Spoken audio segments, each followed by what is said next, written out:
the second piece of this, though, is I think this is about power, and we're seeing that power and misogyny. We're seeing it really clearly in the efforts to control women post the Dobbs decision. Uh, Legislators aren't satisfied with just banning abortion and allowing the state to, for example, go after doctors. They want to penalize doctors. They want to criminalize doctors.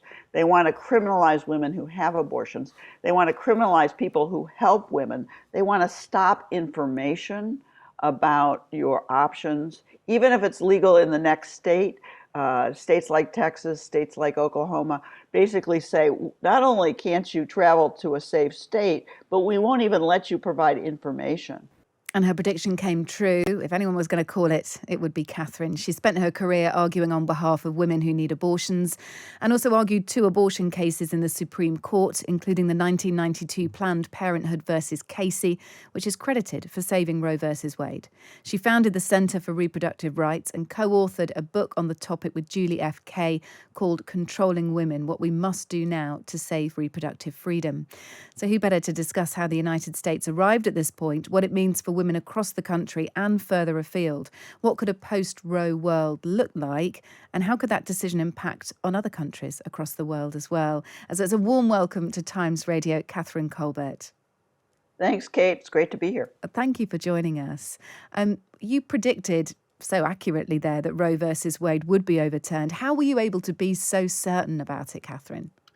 Well, you know, Kate, everything I learned about winning and losing in the Supreme Court, I learned on Sesame Street, which is you need to learn to count. And there's only one number that matters, and that's 5. If there are a majority of 5 justices on the court, they have the power to do just about anything. And unfortunately, with the election of President Trump, he had the opportunity to appoint 3 justices to the court. And all 3 of them were extremely committed to overturning Roe versus Wade and Planned Parenthood versus Casey. They are ideologically based justices. They have very limited views about the importance of the rule of law. And so it was only a matter of time until they would have the opportunity to overrule Roe. We heard in that clip there gasps in the crowd when you so certainly said that Roe versus Wade would be overturned. Do you think America as a nation largely was really unprepared, not forewarned at all about the fact that this was going to happen? Yeah, I think so. I think the problem is that the my movement, the pro-choice movement, the efforts to keep abortion safe and legal has relied too heavily on the courts to protect our liberties.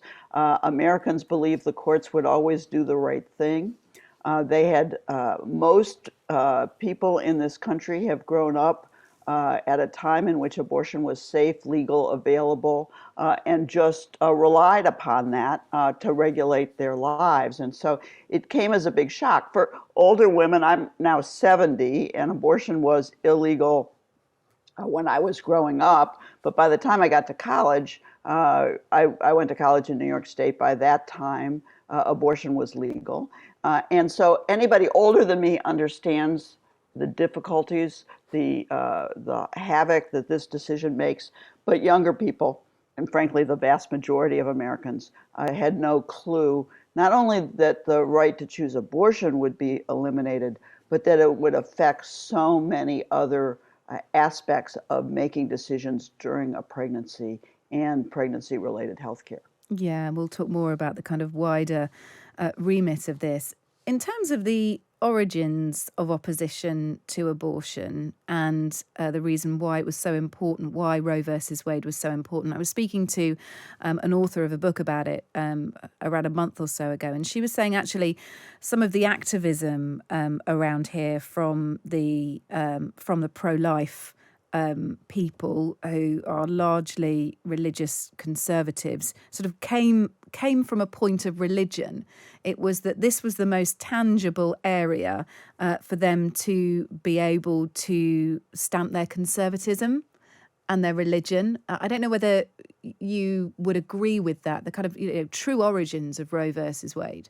I don't agree with it at all. I think this is a question of power and political power, and I think the alliance between the evangelical churches and the Republican Party demonstrates that. Um, the reality is different religions around the world have different views about abortion. So if you are pro-religion, you would respect everyone's religious view. What this movement does, those who oppose abortion, is impose their particular view on everyone else. And I think that is not inherently respectful of religious liberty. We're seeing it really clearly in the efforts to control women post the Dobbs decision. Uh, Legislators aren't satisfied with just banning abortion and allowing the state to, for example, go after doctors. They want to penalize doctors. They want to criminalize doctors. They want to criminalize women who have abortions. They want to criminalize people who help women. They want to stop information about your options, even if it's legal in the next state. States like Texas, states like Oklahoma, basically say, not only can't you travel to a safe state, but we won't even let you provide information about this to women. So I think this is about controlling women. I think it's about making sure that their view of society is enforced on everyone else. And frankly, unfortunately, it's taking us back to a day in which women had very little economic opportunity, very little ability to make decisions about their own lives. And I find it actually much, much worse than I expected, even as early as December. On the surface, yes, it appears to be about misogyny, but I just wonder how much misogyny comes into it when, of course, the decision as to whether or not to keep a baby does sort of rest on the father as well. Yes, it's the mother's ultimate decision, but there are two people involved in making a baby, as you know. And so therefore, how strong is the misogyny if there are male doctors involved in this who would like to be able to offer abortions? There are men, currently helping women, helping to facilitate abortions for women. And ultimately, it's not just a woman here who, well, sometimes it's not just a woman here who chooses to terminate a pregnancy. That's right. So let me start with that last point, which is not just women get pregnant. There are trans people and non-binary people who do get pregnant, and they are affected as well. And yes, men are involved in the vast majority of decisions to choose to terminate a pregnancy, about 90% of relationships. The men are consulted. The other 10%, there's a variety of reasons they're not. Rape, incest, abusive relationships, etc. But I think the point here is not that men are not involved or that it's misogynistic because we're talking about a minority of Americans who are imposing this in their view that women's rightful place is in the home, taking care of children, not participating in society at large. This is their worldview. Men rule the family, women take care of the kids. Men go out and work, women stay home. And that rubric has been a part of conservative culture for many, many generations. It was part of American culture up until the 1950s with the rise of the women's movement. And I think that's where they want to take us back to. And they don't care that they're bucking the majority of Americans. I mean, let's look at the polls here. Almost 80%, close to 80% of Americans believe that the decision to terminate a pregnancy by abortion should be left to the doctor and the woman, or to the woman in consultation with her doctor, and not regulated by the state. That's a huge majority. And I think that those on the other side of this issue are a minority, but that doesn't stop them because they have political power. This is the right to an abortion is opposed by pro-life campaigners, and many of them would say that they don't believe women's place is in the kitchen looking after the kids, that actually it is possible for women to have a child and to still go out to work and not to have to miss out on opportunities. They don't suddenly turn into a 1950s housewife as soon as they have a child. So there are different levels to this, aren't there? I think the danger is that we might villainize people who support pro-life and think that they all think like that. You know, women have to be 1950s housewives, whereas some of them just object to the notion of getting rid of a baby, I suppose, or rid of a very small embryo, fetus, etc. You're right that I shouldn't overgeneralize, but the Yeah. reality is the people in power in that movement, those who are making the decisions, the alliance between evangelical leaders and Republican leaders do often think that, and it's not absolute for sure. But the reality is the public policy that forces women to carry pregnancies, but then does not offer them any help in making sure that that baby is brought up in safety and in dignity, that withdraws from them all assistance, that makes sure that they don't have childcare, that reduces taxes to such an extent that there are no available services for maternity care. And frankly, in the states that are banning abortion, you see the highest rates of maternal mortality. That means women dying during pregnancy. So when you force a woman to carry the pregnancy to term, in some cases, particularly for low-income people, for people of color, for people who have no resources to obtain health care, who are discriminated against in the healthcare system, those people are often will face not only health consequences, but in some instances death as a result of these kinds of rulings. Right at the top of the interview, we mentioned Planned Parenthood versus Casey. That was the case that you fought in 1992. How did the overturning of Roe versus Wade compare to that? Well, so Kate, in my case in 1992, we thought that the Supreme Court was going to overrule Roe. At the time, Justice Thomas, one of the most conservative justices on the court, had just been confirmed. And our counting at that time showed 5 justices, 5 votes to overturn Roe in 1992. It didn't happen, thankfully. It didn't happen because at the last minute, Justice Kennedy switched his vote and joined 2 other moderate Republican justices, O'Connor and Souter, and basically said the hallmarks of Roe, the ability to obtain an abortion up until viability, which is usually around 24 to 28 weeks of pregnancy, that is going to remain the law of the land. The court, in my case, gave states greater ability to make restrictions on abortion.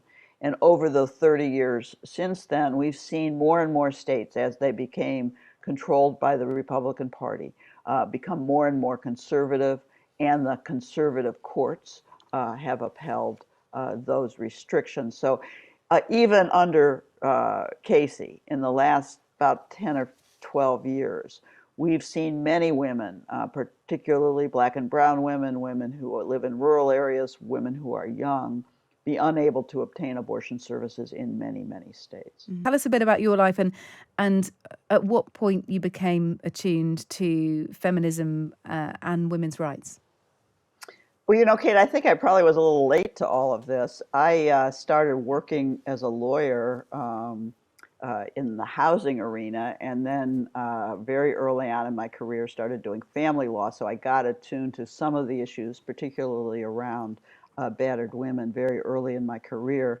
But 2 years in, I went to work for an organization called the Women's Law Project, and the first day on the job, I was assigned to go down and represent abortion clinics in basically to try to prevent a law that was being considered in the Philadelphia City Council. And I knew nothing about the area. I really had never met my clients, but I went down and I killed the bill in that first day and started representing the clinics thereafter for the next almost 30 years. And so it was later in my career, about the mid 80s, I went to New York and started representing clients all over the country. And frankly, I was the person who did a lot of the state legislative work in addition to litigation. So in the late 80s, I was probably in 48 of the 50 states challenging restrictions on abortion in state legislative committees and testifying at hearings and helping activists. So I learned a lot about all of the ways in which those who oppose abortion can really muck up the works.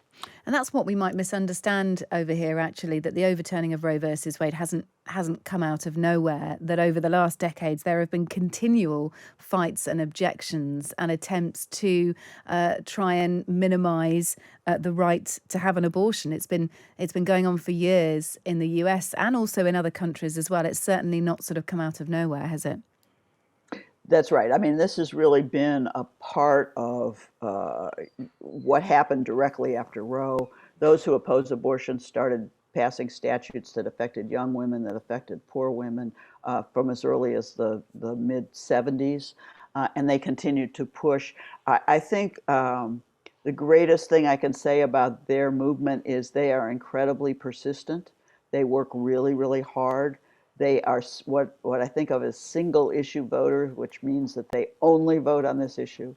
And therefore, they have really ensured that politicians are afraid of their block vote. Those of us who believe in liberty for women, who believe in the ability to make decisions about one's pregnancy, need to learn that same persistence, because while it took them 50 years to dismantle Roe, it could also take us a very long time to reinstitute the liberties that we have grown accustomed to. Is there any personal connection to you for this in what you stand for and what you sort of believe in? Did it sort of find you, or was there a will when you were training to become a lawyer or when you were younger that you wanted to stand up for women, perhaps within this arena? Well, not really until I started representing the clinics, but I do think that there is a very strong connection between the ability to make decisions about your life, to be a participant in society at large, to make decisions about one's sexuality, whether you're LGBTQ or whatever you want to do with your sexuality. Those are very interconnected issues, and to me, having children was always important. I have two of my own, and with my partner, and I think it's really very, very clear to me that perhaps this is the most important decision many, many people make in their lives, whether they want to be parents, whichever side of the equation they come down on.